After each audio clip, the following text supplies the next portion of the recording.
Ladies and gentlemen, welcome to the afternoon session of the opening day today, the 11th of September, 1893.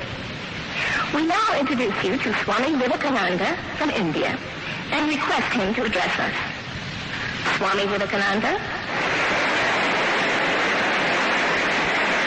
Sisters and brothers of America,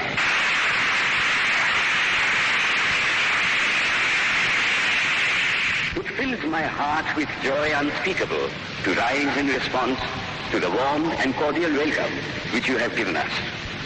I thank you in the name of the most ancient order of monks in the world. I thank you in the name of the mother of religions. And I thank you in the name of the millions and millions of Hindu people of all classes and sects. My thanks also to some of the speakers on this platform who, referring to the delegates from the Orient, have told you that these men from far-off nations may well claim the honor of bearing to different lands the idea of toleration. I am proud to belong to a religion which has taught the world both tolerance and universal acceptance. We believe not only in universal toleration, but we accept all religions as true. I am proud to belong to a nation which has sheltered the persecuted and the refugees of all religions and all nations of the earth. I am proud to tell you that we have gathered in our bosom the purest remnant of the Israelites who came to southern India and took refuge with us in the very year in which their holy temple was shattered to pieces by Roman tyranny.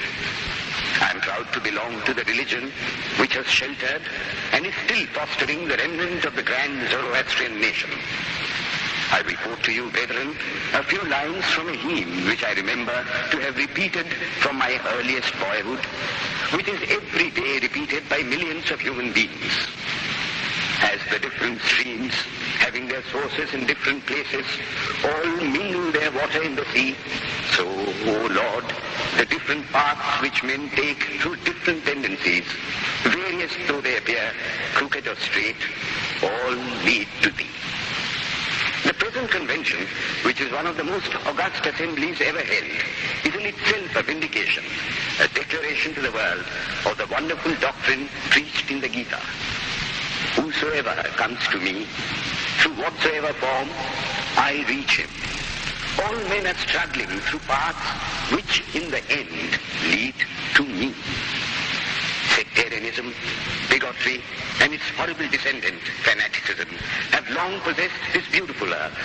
They have filled the earth with violence, drenched it often and often with human blood, destroyed civilization, and sent whole nations to despair. Had it not been for these horrible demons, human society would be far more advanced than it is now.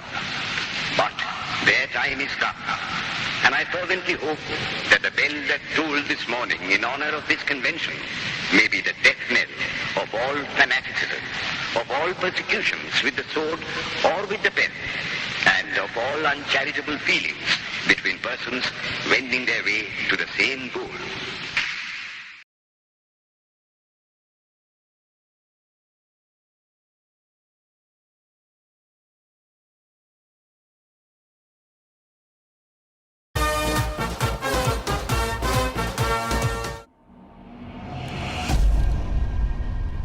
Music!